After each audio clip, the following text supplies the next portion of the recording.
ત્યાં છે રામ મંદિર. આપણે અહીંયા દર્શન કરવા આવવાનું છે રામ મંદિરે. આનંદનું આવવાનું છે અહીંયા જુનાગઢની જેવો મિની જુનાગઢ. આપણે બ્લોગ પણ આવી ગયો છે એની અંદર. તો કન્ટિન્યુ બ્લોગની અંદર બન્યા રહ્યો. ચાલો મળીએ પાછા. તો જય દ્વારકાધીશ, જય માતાજી. તો ફાઇનલી તમને ખબર પડી જ ગઈ છે ટાઇટલ અને થંબનેલ જોઈને. તો આપણે જવાનું જોયું છે અત્યારે અચાનક જ સુરત, કેમ કે ડાયરેક્ટ જ ફોન આવ્યો તો આપણે જવાનું થયું છે ને કંઈ ટિકિટ પણ લખાવી નથી. તો આપણે કંઈ ટિકિટ લખાવી નથી તો અત્યારે વાગ્યા છે 6 અને આપણે જવું પડશે જલ્દી, કેમ કે ટિકિટ લખાવેલી નથી. 1 કલાકથી ઊભા છીએ હજી કે બસ મટી નથી ને આ ભાઈ બંધો કહે છે બસ માટે ઊભા, તો બસ આવતી નહીં અત્યારે. તો બોર્ડ ઊભા અત્યારે તો બસ જ નહીં આવતી કે હવે આવે કે ન આવે જોઈએ. હવે 9 વાગવા આવી ગયા છે.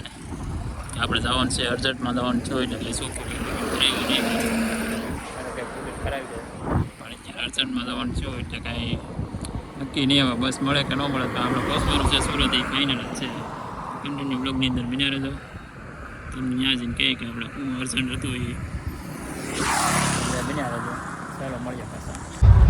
તો અત્યારે માઇન્ડમેન અત્યારે બસ મળી અત્યારે બે આવે એ સિંગલનો સોફો મેળવ્યો, ડબલનો જોતા નહોતો પણ સિંગલનો મેળવ્યો અત્યારે. કેમ કે અત્યારે વૈશાખ મહિનો હાલે છે એટલે વૈશાખ મહિનામાં તો કેમ કે અહીંની ગામડી હતી જવાનું બધે સુરત હોય બધાને, કેમ કે લગ્નગાળો હતો અત્યારે બધે ફૂલ જ હતી. ગમે એ બસ આવવા માટે એટલે પેક જ હોય અત્યારે. ઘણી ખરી બસો અત્યારે પેક જ છે. તો ચાલો મળીએ પાછા સુરત જઈને. કન્ટિન્યુ બગડી રહેજો બધા.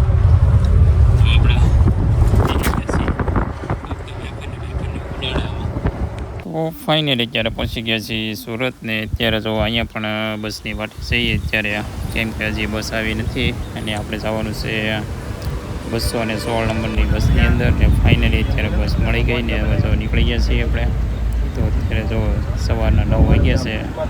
આજે તો બસ વાટે આપણે કંઈ કામ હતું થયું નહીં, કેમ કે આપણે પહોંચી 5 વાગ્યાને બદલે પહોંચ્યા આપણે 10 વાગે પહોંચ્યું. તો હજી ઘરે જાય છે, ગાડી લેવા આવે છે મારા પટેલ લેવા આવવાના છે. તો જો હમણાં થોડીક વારમાં પટેલ ઘેરા છે ગામમાં, તો હમણાં લેવા આવે છે. અને અત્યારે તો કેટલી વાર લાગી, સવારના 7 વાગ્યાની વાત તે અત્યારે કમસે કમ 11 વાગ્યા છે, 11 વાગી જાય છે.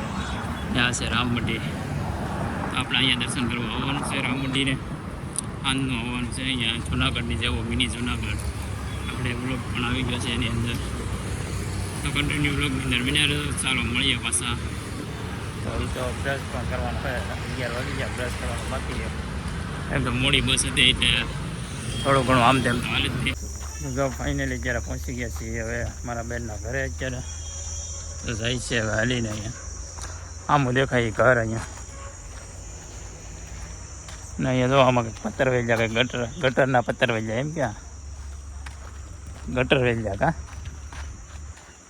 ફાર્મ રાખેલું હોય. ફાર્મે આવી જશે અત્યારે. તો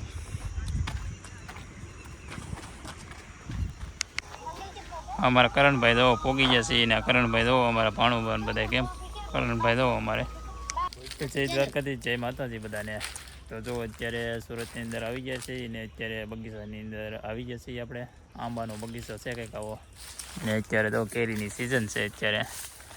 તો કેરી પણ આવી ગઈ છે. તો ચાલો જાય છે કેરી તોડવા માટે. અહીંયા જો નીચે પડી હોય અમુક અહીંયા જો કેટલી બધી કેરી. કોને કેરી ભાવે કમેન્ટ કરી નાખજો બધા.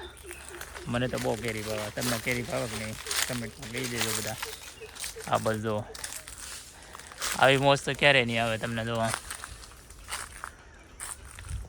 અમે આવેલા છે મારા બેનના ઘરે સુરત.